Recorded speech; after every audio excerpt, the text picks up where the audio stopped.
Hello, folks. This is the Masked Wrestling Fan with another discussion of unsung wrestling heroes. And on this discussion, we're going to be talking about none other than Paul Roma. Now, some of you fans might have, younger fans might have heard about Paul Roma. He was part of the Four Horsemen in WCW at one point. Prior to that, he was in a tag team. Very underused, in my opinion, tag team, Power and Glory, along with the Great Hercules. But he's done a lot of other things in professional wrestling. Now, Paul Roma first started appearing on the scene in the old World Wrestling Federation days. He was a very musculature young man, not particularly tall. I think Paul ranged between 5'10" and 6 feet during his career, but very musculature. Certainly caught the eye of some of the representatives over at the old World Wrestling Federation. And he wrestled preliminary matches for a time, often losing. High-profile stars like Paul and Mr. Wonderful Orndorff and others would defeat him at the house show circuit and sometimes on television. But Paul must have been doing something right. He was put into a tag team with Special Delivery Jones, SD Jones, you might recall. Lost to King Kong Bundy at WrestleMania 1 in 6 seconds. Also, SD Jones was, I believe, the second WWF wrestler to have two LJN action figures after him. The first being Andre the Giant, who had the long hair and the short hair versions of the Andre. Well, SD Jones had his traditional red trunks, Philadelphia, Pennsylvania look, and also his Antigua and the West Islands look, his tropical look. So SD, although he did lose his share of matches, he was also kind of well-revered and well-liked. And they put SD Jones and they put Paul Roma together in a tag team and sent him overseas. And this is going way back to the mid-'80s. There's not a lot of records of these matches or events. But before the days of the current WWE during their Saudi Arabian shows, they were doing these type of performances over there in the Middle East at that time as well. So very interesting that at the time, SD Jones and Paul Roma as a tag team were really making some traction. Now, unfortunately for them, those wins did not translate to much success in the United States. Now, maybe a year or so later, Paul Roma found himself being teamed up with another young comer, Jimmy Powers. Similar look, similar build. Apparently, the two did not get along too well outside the ring, but inside the ring, they seemed to have quite the chemistry. They looked like a well-oiled machine, quite literally. And they actually had a string of victories. They defeated, I believe, the tag team champions at the time, Bret Hart and Jim the Anvil Neidhart, the Hart Foundation, with Jimmy Hart. Defeated them in a non-title match. I believe they started using some really good music for their theme song. And I believe they even stole Jimmy Hart's music. So they were quite the young pretty boy tag team. And they probably had their biggest victory at Survivor Series 1987, where there was two teams consisting of 5 tag teams each. So a 10-on-10 match, really a huge match. You had all these big tag teams of the time, the newly formed Demolition, the Hart Foundation, I believe the British Bulldogs were in there, the Rougeaus. Huge tag team, 5-on-5. And on the, what they call the babyface side, the good guy side, it came down to the Killer Bees, Jumpin' Jim Brunzell and B. Brian Blair, were sharing the victory with none other than Paul Roma and Jimmy Powers. So pretty impressive. Unfortunately, I guess their behind-the-scenes disagreements and so forth eventually carried over. The team was split up.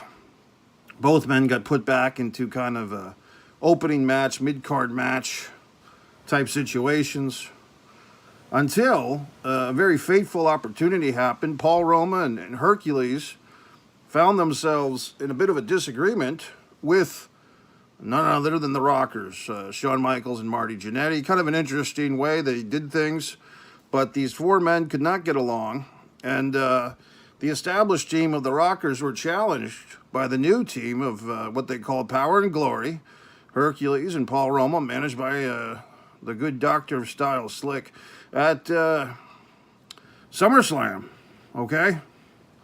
I want to say it was SummerSlam 1990. And quite impressively, the Power and Glory pulled off a big upset. They actually beat the Rockers at that show. So this tag team had quite a bit of momentum, and they really seemed like they had great chemistry, much more chemistry than Paul had shown with prior tag team partners like Jimmy Powers. And Hercules seemed to have a fresh look on life. It was very exciting for the team, and they also had a very good finishing maneuver where Hercules would deliver a superplex of the fallen opponent into the middle of the ring, and at the same time, Paul Roma would already be launching himself for a body press onto the prone opponent on the mat. Very devastating move by Power and Glory, okay? Unfortunately for these gentlemen, their team hit a bit of a rocky road, speaking of ice cream, when they were suffering through injuries, but still had a big grudge match against the Legion of Doom, Hawk and Animal, scheduled for WrestleMania 7.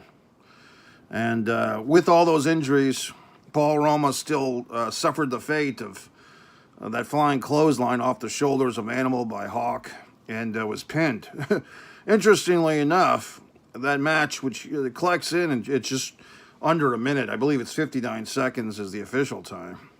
Probably the best 1 minute match you'll ever see. And I don't mean that disparagingly or humorously. I just think it was a very good match for being a 1 minute match. And like I said, both men, Hercules and Paul, were severely injured. So credit to them for even being there in the first place. It's not like that's the Shawn Michaels who stubs his toe and can't defend the title. Well, that's another point for another time. Moving forth, the team was kind of disbanded. Hercules left the area, left the territory, ended up over at WCW, oddly enough, under a mask of some kind. Looked more like a lady's pantyhose. And he wrestled as, well, I don't want to give away his identity. Us masked men always keep the identity of our brethren secret. Moving forth, Paul Roma kind of just sat around the old WWF for a little while, and then he basically left.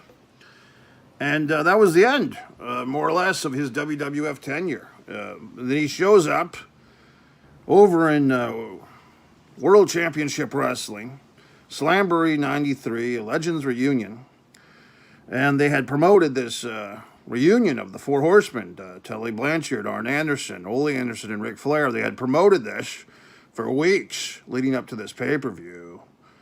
And unfortunately, negotiations between WCW, I don't know if it was Jim Herd or someone else at that point, but it fell through with Tully Blanchard. They could not agree to an agreement.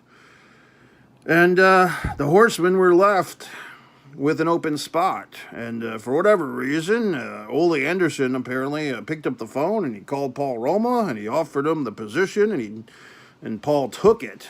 But it ultimately was not a good fit in the eyes of the fans. Now, I tend to think that it wasn't just Paul's fault. First off, once Ole appeared at that Slamboree 93, he was done. He did not wrestle any matches in that 1993 era of the Four Horsemen. So basically, you had three horsemen. You had Paul Roma, Ric Flair, and Arn Anderson.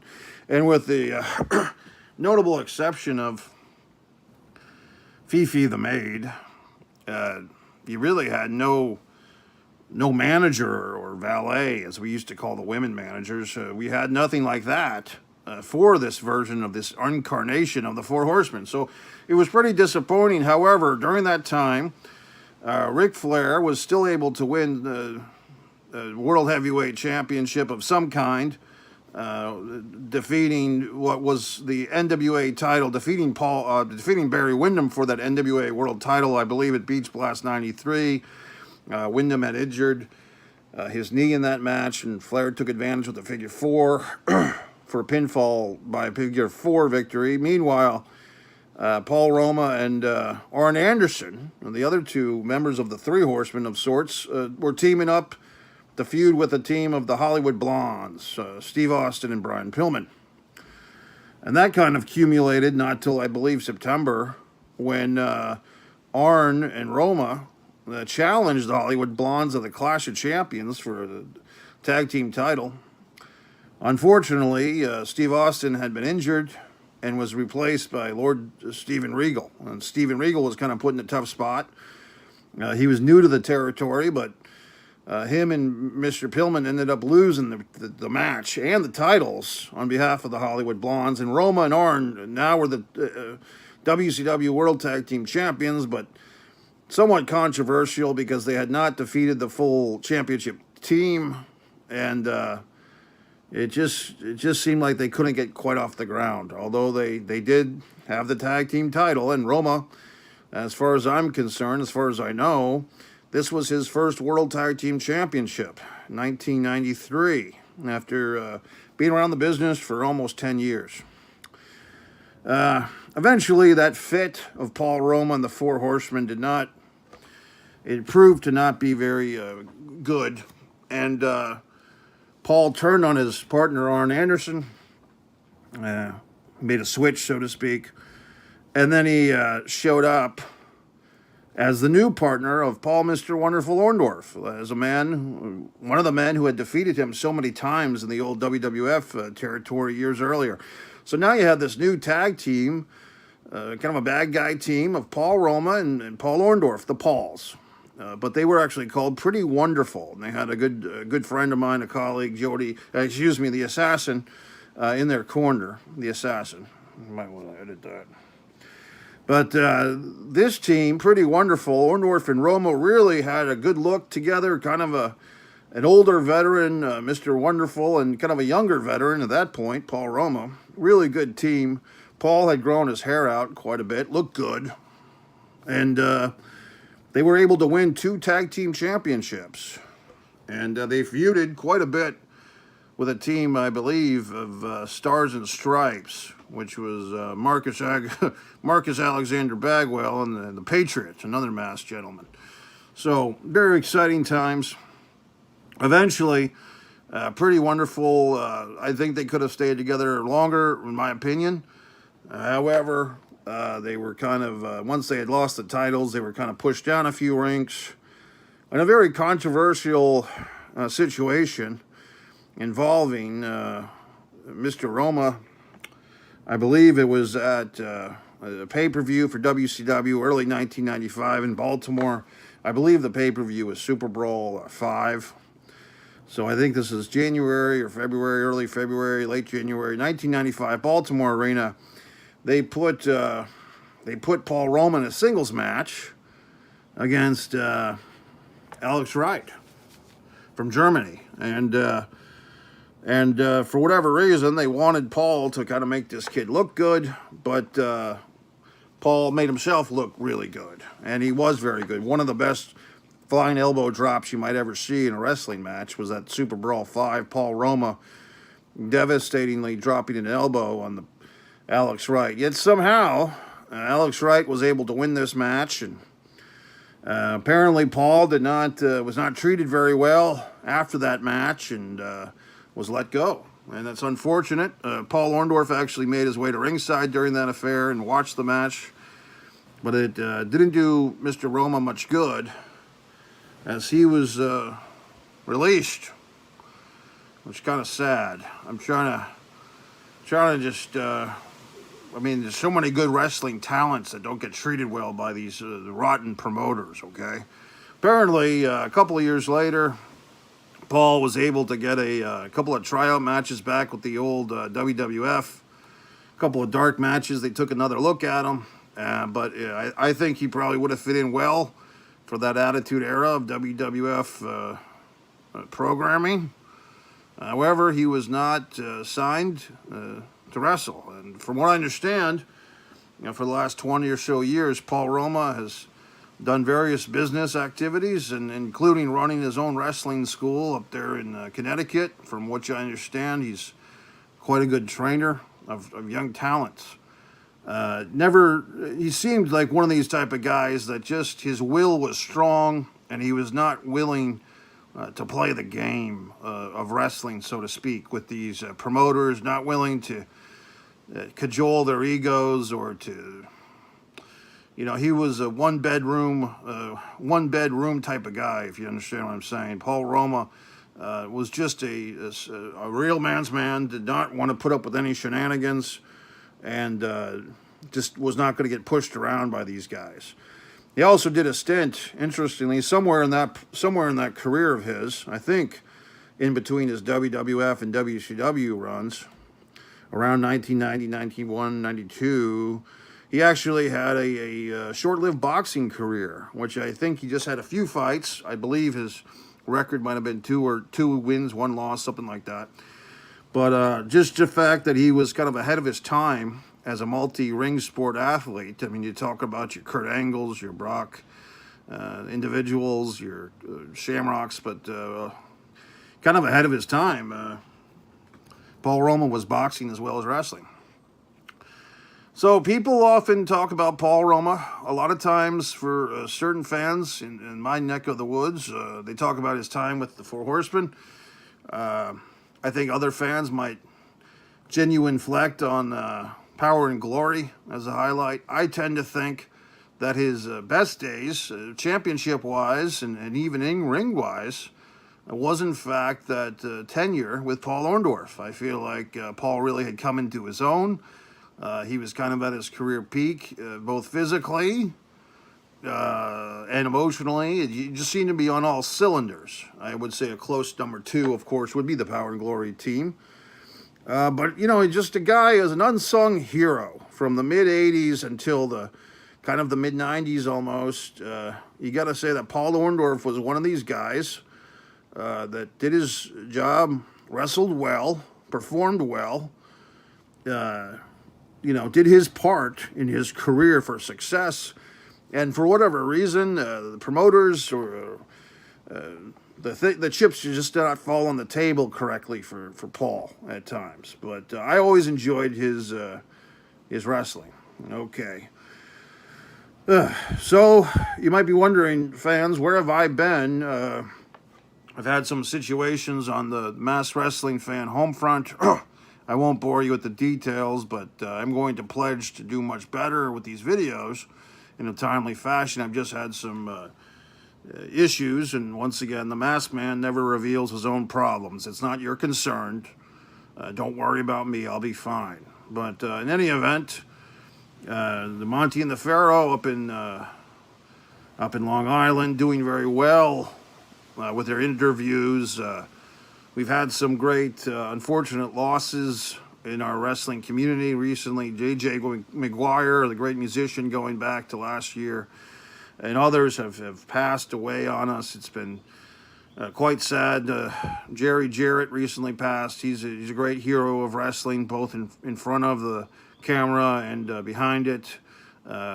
Jerry was a wonderful promoter, and just breaks my heart to see him pass on to that big Budokan Hall in the sky. We've had some other, one of the Briscoe boys there passed away at a young age in a horrible car accident. So the old Masked Wrestling fan is still here, still with you. And somehow they haven't found a way to kill me yet, but I'm sure my day is coming, like it is for all of us. But in any event, fans, I hope you have a pleasant day. Genuine reflect on the career of Paul Roma. Think about all the contributions he's made to the world of wrestling. And I'll see you next time on Unsung Heroes of Wrestling. Make sure you're subscribed to the old Monty and the Pharaoh channel, and also my host channel, One Wrestling Fan. One wrestling fan on YouTube. The number one wrestling fan, YouTube wrestling fan, one wrestling fan. Okay, gentlemen, have a wonderful weekend.